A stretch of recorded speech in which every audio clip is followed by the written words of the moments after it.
Olá pessoal, estamos aqui novamente para mais uma videoaula de História Geral, espero que vocês aproveitem. O tema de hoje é o imperialismo do século XIX. Nós vamos tentar discutir como é que a segunda revolução industrial, que marcou a segunda metade do século XIX europeu, acaba impulsionando na Europa um movimento de expansão econômica e de expansão cultural e política que acaba levando a um processo de novo colonialismo, uma nova onda de colonizações europeias no mundo, chamada de neocolonialismo. Então, para a gente iniciar esse tema, seria importante apenas lembrar um fator, lembrar um elemento, que é, na nossa última videoaula, e esta videoaula é sequência daquela, a gente discutiu o processo de expansão econômica da Europa a partir da segunda revolução industrial.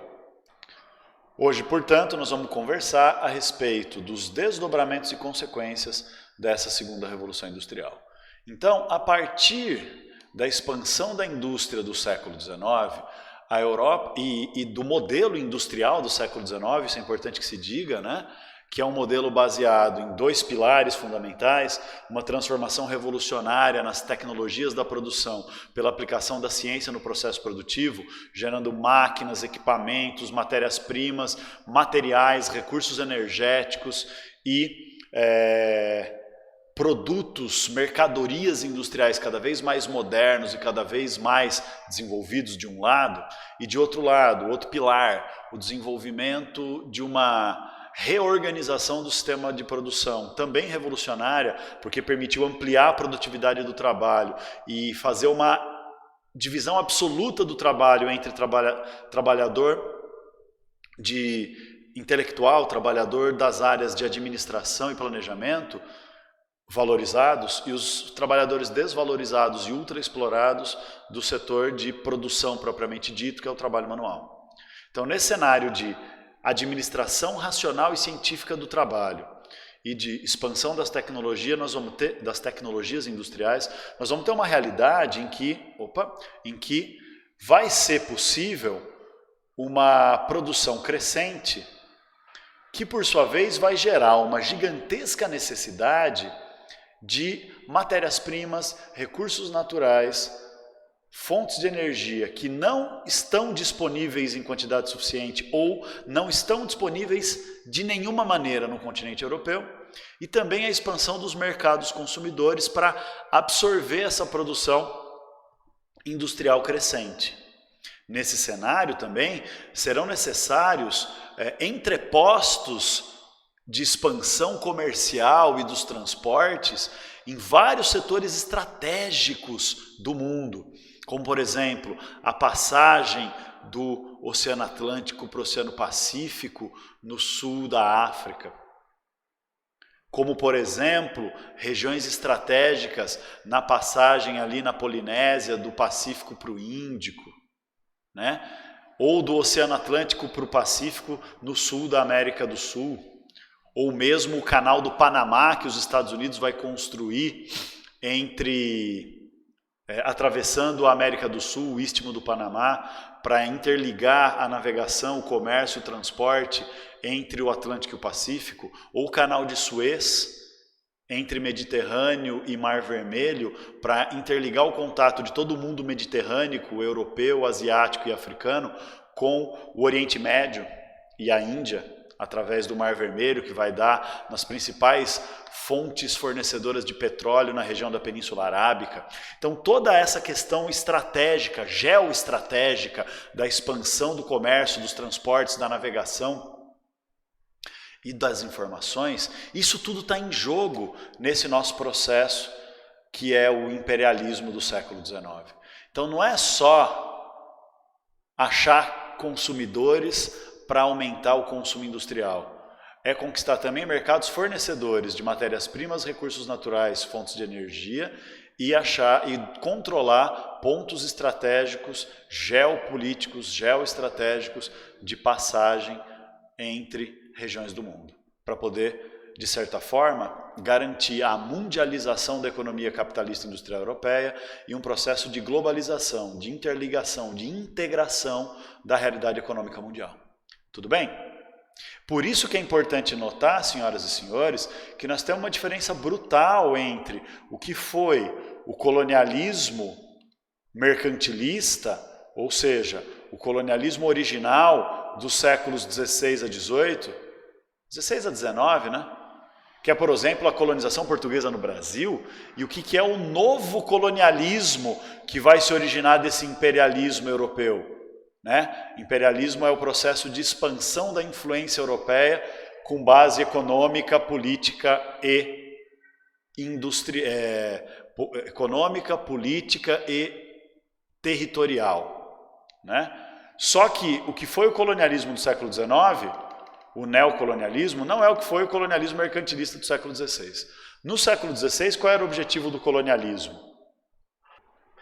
Era obter especiarias, ou seja, obter metais preciosos e produtos comerciais de luxo que fossem lucrativos para abastecer o comércio europeu. Então, de certa forma, o objetivo do colonialismo do século XVI era buscar fora da Europa a riqueza que a Europa não conseguia produzir.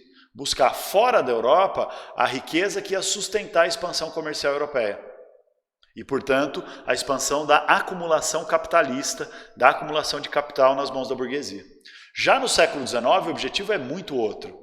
O objetivo é conquistar regiões do mundo, seja conquistar diretamente, de forma militar e colonialista, seja conquistar indiretamente, na forma de influência econômica, mas conquistar e controlar regiões do mundo que pudessem fornecer matérias-primas, recursos naturais e fontes de energia que seriam úteis para a Europa produzir riqueza.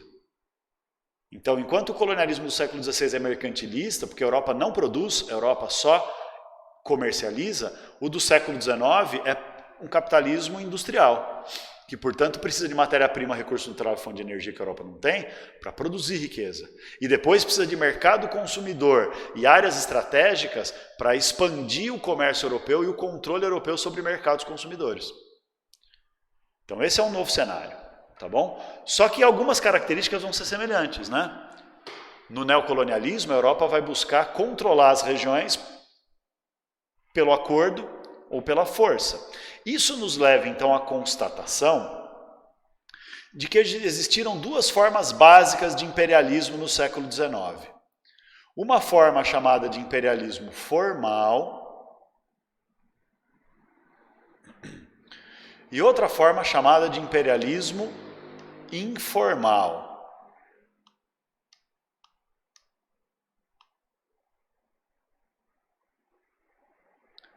O que diferencia uma forma da outra?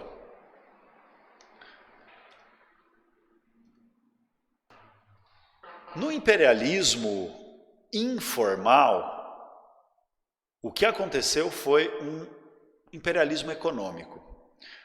A Europa não invadiu, não conquistou e não colonizou as áreas do imperialismo informal. Ela só forçou o aumento da exploração e da dependência econômica e política de determinadas regiões do mundo.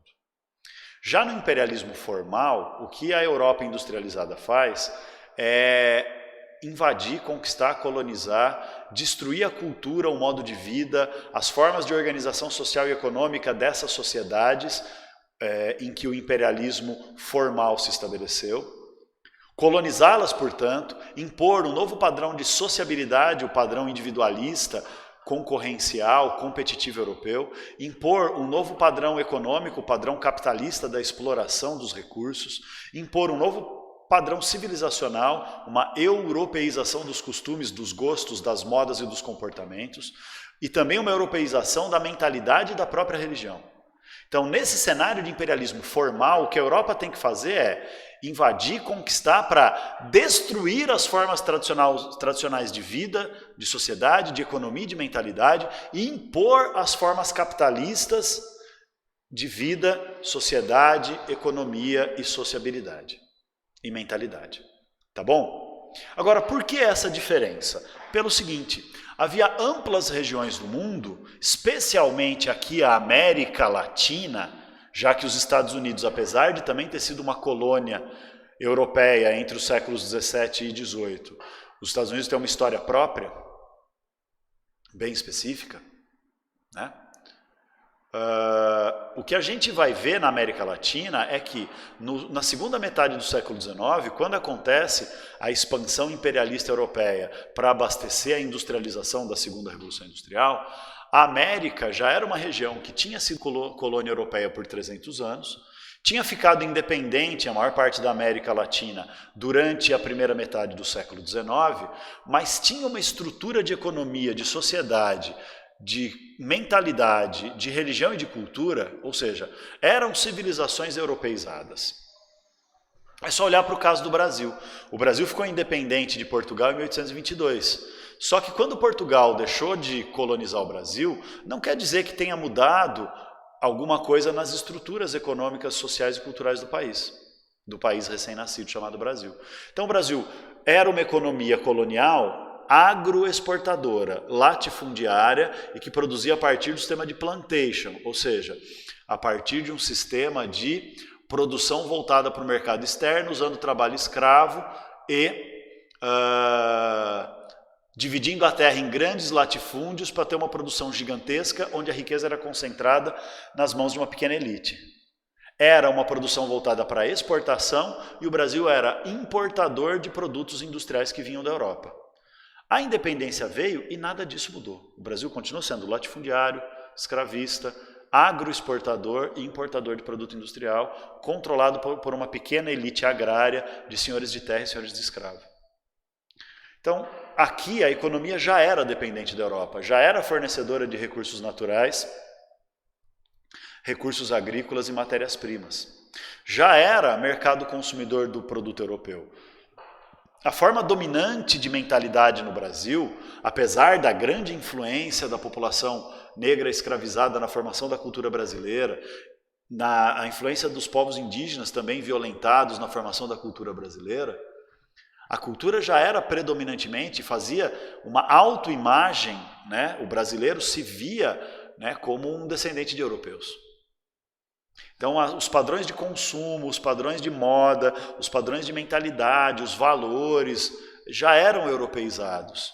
Então, a Inglaterra, que era de quem o Brasil era dependente, não precisava invadir o Brasil, colonizar o Brasil de novo, fazer um puto esforço, gastar uma grana, enfrentar atritos, enfrentar resistência para impor que o Brasil comprasse mais produto inglês e fornecesse mais matéria-prima para a Inglaterra. Não precisava disso tudo.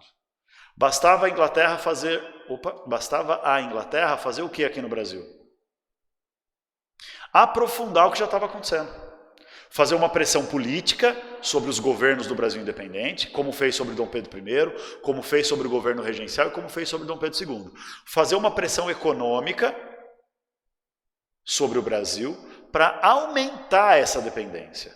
Então, se você se lembra das suas aulas de história do Brasil, talvez você se lembre que o seu professor, seja eu ou outro professor, talvez tenha dito para você o seguinte, que no segundo reinado, na época do Dom Pedro II, a pressão da Inglaterra sobre o Brasil foi tão grande, mas tão grande, mas tão grande, para que o Brasil comprasse mais produto industrial da Inglaterra do que já comprava, que a Inglaterra obrigou praticamente o Brasil a acabar com o tráfico negreiro.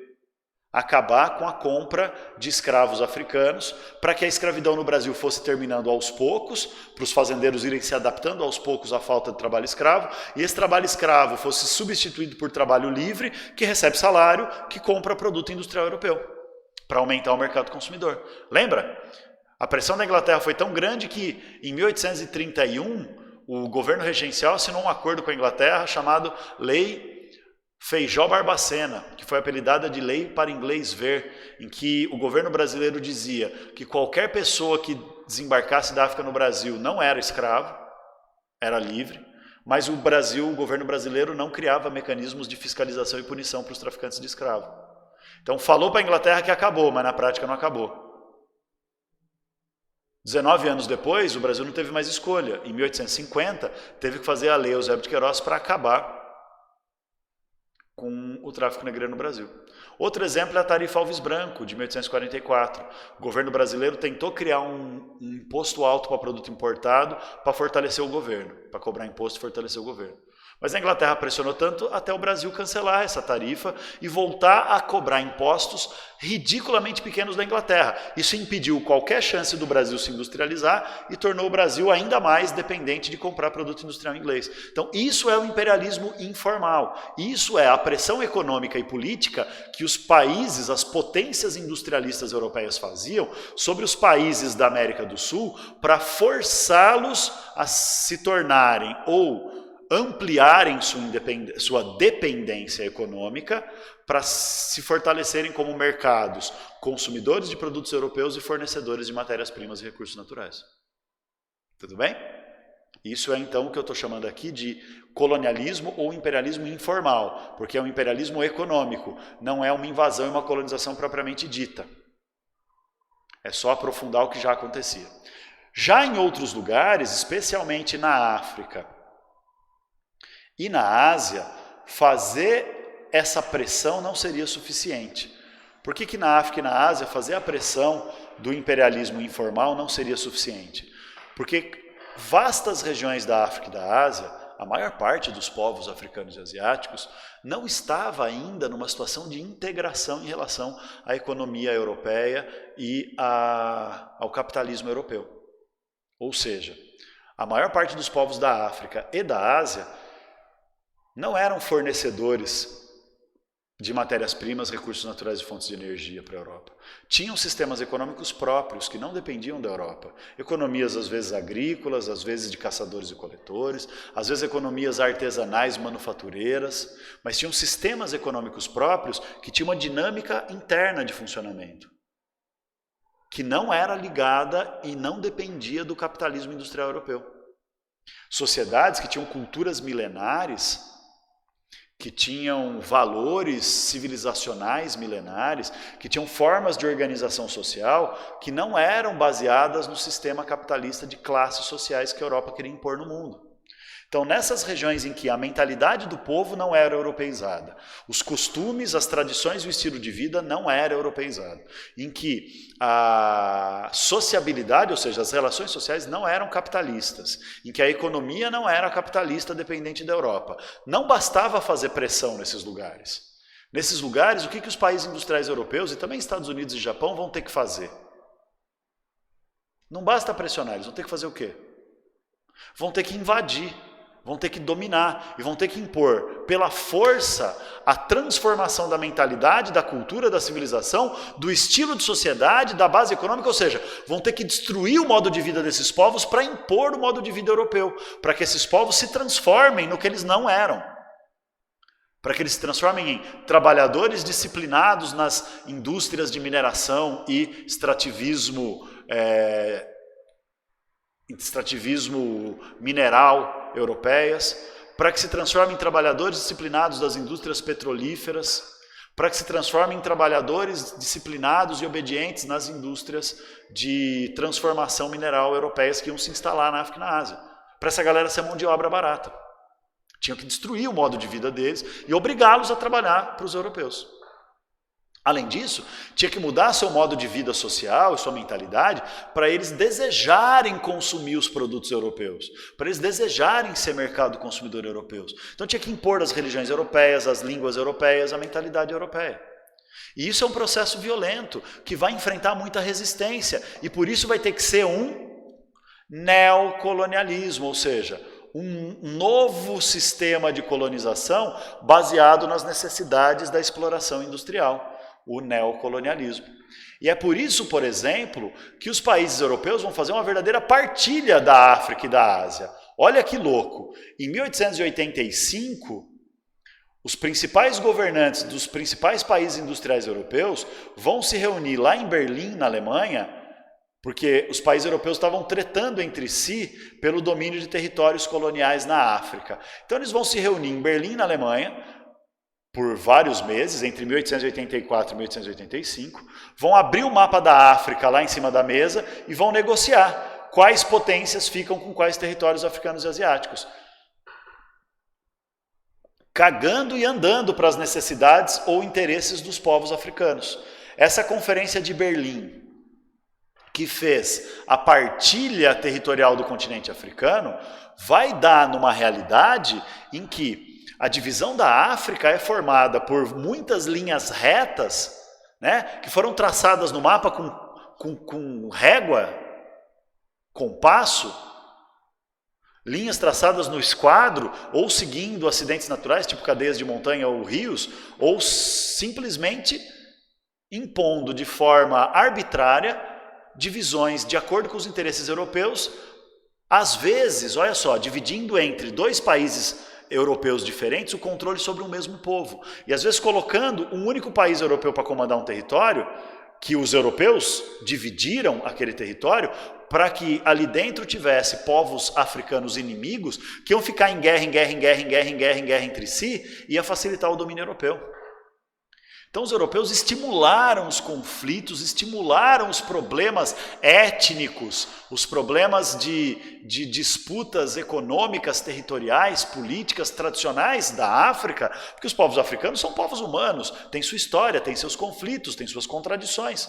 E os europeus exploraram isso na hora de dividir a África de acordo com o interesse europeu para enfraquecer a capacidade de resistência dos povos africanos e impor o domínio europeu naquela região. Isso é a Conferência de Berlim de 1885, que eu vou mostrar um mapa para vocês. Na Ásia também vai acontecer isso, só que na Ásia vai ser um pouco diferente, não vai ter uma única conferência para dividir o continente asiático e até a Oceania inteiros, não. Vão ter conflitos, vão ter regiões invadidas por europeus, e nas regiões que tinha treta entre os europeus, eles iam fazendo acordos específicos. Então tem vários acordos específicos, como os acordos de Nanquim, na China, o acordo na Índia, acordo na Polinésia, para cada região, tá bom? Na África foi um acordo geral, a Conferência de Berlim, na Ásia foram acordos mais regionalizados. Mas dá uma olhada no resultado. Ah, antes do resultado, isso aqui eu tinha esquecido que eu tinha colocado. Isso aqui é uma charge que saiu na época, final do século XIX, sobre a Conferência de Berlim. Essa charge foi publicada por um jornal crítico francês e mostra o imperador da Alemanha, o Kaiser Guilherme. Eu sei que ele é o imperador da Alemanha por causa dessa cruz aqui. Essa cruz se chama Cruz de Ferro, e ela era um grande símbolo militarista prussiano. E a Cruz Gamada, aliás, era um grande símbolo militarista prussiano. E aqui nós temos representantes de vários outros países europeus, italianos, franceses, ingleses, espanhóis, holandeses, belgas, que estão vendo o Kaiser, o imperador da Alemanha, dividir a África, l'Afrique, como se fosse um bolo, né? Onde cada potência colonialista europeia receberia um pedaço. Alguns estão impressionados com essa divisão, porque acham que estão recebendo menos território do que mereciam. Outros estão felizes e satisfeitos. Olha a cara desse inglês safado aqui. Como é que eu sei que ele é inglês? Não, eu não sei que ele é inglês. Estou pressupondo. Mas olha a divisão que saiu disso. Ó. Dá uma olhada na porra da África, gente, e dá uma olhada na legenda. As principais potências militares e territoriais europeias vão ficar... industriais, militares, territoriais europeias vão ficar com a maior parte dos territórios. O que está em rosa aqui é territórios da Inglaterra, da Grã-Bretanha. Olha só, África do Sul, região do Egito, do Sudão e do Quênia, a Nigéria, o Cabo do Ouro, Serra Leoa, Gâmbia, são regiões do Império Britânico. Um pedacinho entre Somália e Eritreia, também do Império Britânico. Olha os domínios franceses, em azul clarinho. Toda a África, quase toda a África mediterrânea ocidental, a Tunísia, a Argélia, a maior parte do Marrocos, só um pedacinho do Marrocos aqui fica com a Espanha. Essas regiões todas da África ocidental francesa, olha só. Então, grande parte do Saara, África mediterrânea e África tropical. Olha que gigante o domínio francês. A ilha de Madagascar também é domínio francês. Olha o domínio alemão. Como a Alemanha é um país recém-formado, né, se formou em 1870, apesar de já ser a segunda maior potência industrial do mundo e ser uma grande potência militar, a Alemanha não conseguiu obter grandes territórios porque a presença alemã no continente africano era muito recente. Espanhóis, holandeses, portugueses, franceses e ingleses já tinham territórios e possessões e colônias na África fazia muito tempo. A Alemanha estava chegando agora, então a Alemanha acabou tendo que, nesse acordo, se conformar com alguns poucos territórios, como Togo, Camarões, Sudoeste Africano e África Oriental Alemã. Coisa semelhante acontece com a Itália. Olha só, a Itália ficou com a Líbia, a Somália, a Eritreia.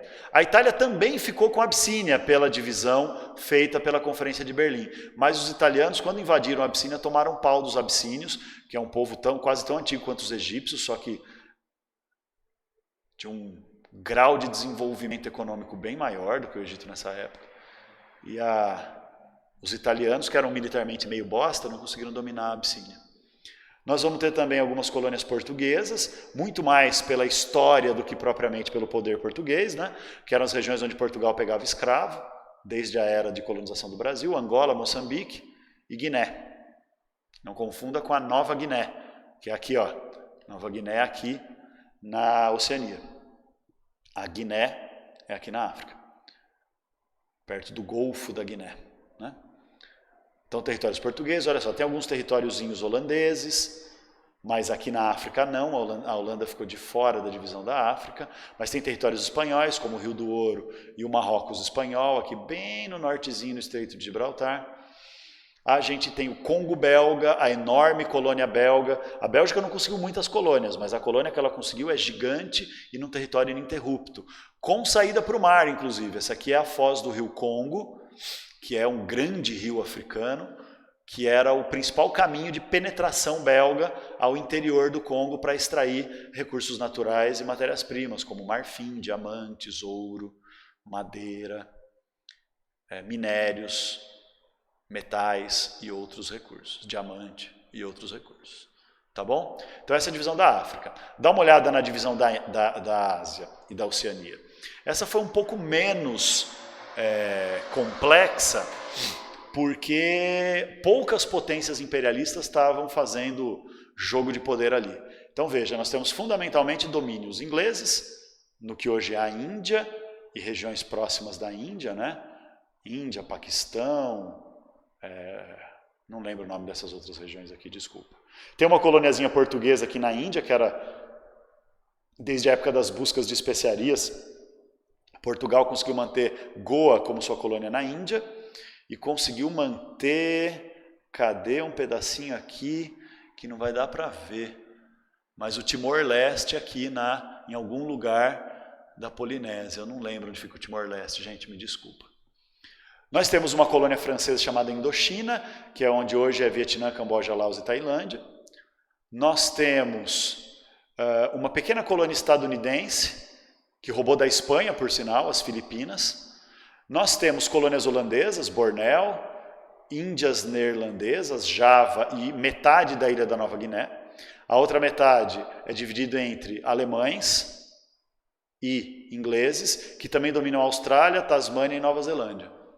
Além de um pedaço de Bornéu e um pedaço aqui de onde hoje é essa região. Como é que chama mesmo esse país? É onde teve aquele Se Beber Não Case. Enfim, vocês entenderam. E tem até colônia japonesa. Ó, o Japão é o único país da Ásia ou da África que tem cor própria aqui na nossa legenda. Olha o Japão aqui, ó. Porque o Japão, apesar de não ser industrializado até perto do final do século XIX, o governo japonês vai fazer uma puta política de industrialização, que nós vamos estudar depois, na outra videoaula sobre esse assunto. Eu vou dividir esse tema do imperialismo em 2 videoaulas. E o Japão vai dominar a Coreia e a ilha de Taiwan, Formosa. Então esse é o espaço da dominação europeia na África e na Ásia, de acordo com as invasões, as colonizações e os acordos, como a Conferência de Berlim, que dividiu a África e a Ásia. E aí, senhoras e senhores, é interessante a gente ver um treco aqui. Todo esse processo de dominação europeia, ele se baseou num discurso. Qual é o discurso? Numa justificativa ideológica. Ou seja, os europeus não diziam para os seus próprios, os governos europeus não diziam para os seus próprios povos: olha, gente, nós vamos invadir a África e a Ásia porque essas regiões do mundo são lugares para a gente obter matéria-prima e mercado consumidor, tá bom? De jeito nenhum. O discurso que os europeus adotaram foi uma justificativa ideológica para tentar legitimar essa invasão, essa exploração, essa destruição das culturas e das civilizações locais e essa imposição violenta da cultura, da economia e da sociedade copiando a Europa, os europeus chamaram isso de fardo do homem branco. O que é um fardo? Quando você pega um fardo de bebida, de cerveja, fardo é uma carga que está ali reunida, um peso. Então, o fardo do homem branco é o fardo que os europeus tinham que carregar, o peso da responsabilidade, o peso de uma carga pesada que os europeus tinham que carregar. Que carga era essa? A obrigação de civilizar os povos da África e da Ásia. Ou seja, levar a civilização europeia superior aos povos selvagens da África e da Ásia. A Europa, nessa época, estava vivendo um período da sua história que é apelidado de Belle Époque. E na Belle Époque, o que acontece? É a ideia de que a civilização europeia é superior a todas as outras civilizações, porque desde a Guerra Franco-Prussiana de 1870, os europeus não têm mais guerras nem conflitos militares. Então os europeus estão resolvendo suas disputas e conflitos de forma pacífica, diplomática e democrática, como na Conferência de Berlim, em que nós europeus, civilizados, superiores, conscientes, ao invés de fazermos guerra para disputar território, nós chegamos num acordo de divisão dessas terras. Que civilização maravilhosa. Belle Époque, a bela época europeia, porque era uma época de prosperidade, desenvolvimento, modernização industrial, tecnológica, de elegância, de um estilo de vida burguês, próspero, chique, moderno. Era também porque nós temos as filosofias do progresso, como o positivismo, que é aquela filosofia do século XIX cientificista, que defende que a ciência é o segredo da expansão, da modernização e da civilização do mundo inteiro, e que o mundo vai ser perfeito quando o mundo inteiro seguir o modelo europeu de civilização científica.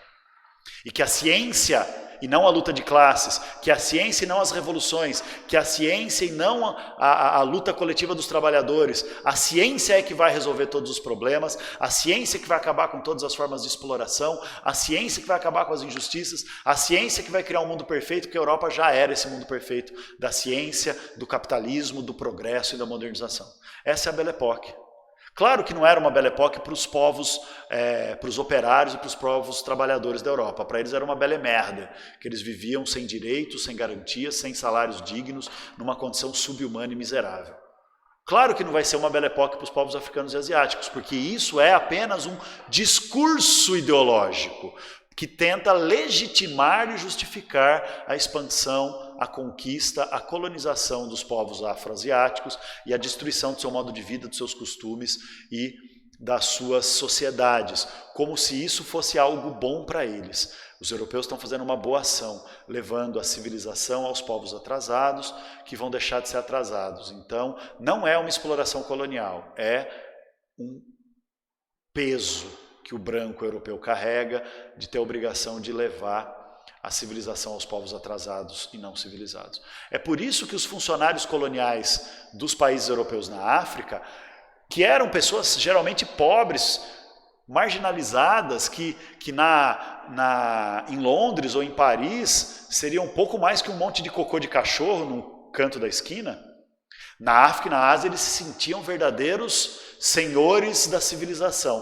porque eles eram os representantes dos impérios coloniais europeus para levar o desenvolvimento para os povos atrasados. Nós vamos ver na próxima videoaula que esse modelo de civilização, na verdade, levou um modelo de opressão e devastação para a África e para a Ásia, que os povos africanos e asiáticos tentaram resistir a esse processo e foram massacrados. Então é uma civilização do massacre essa. Mas por hoje é isso, pessoal.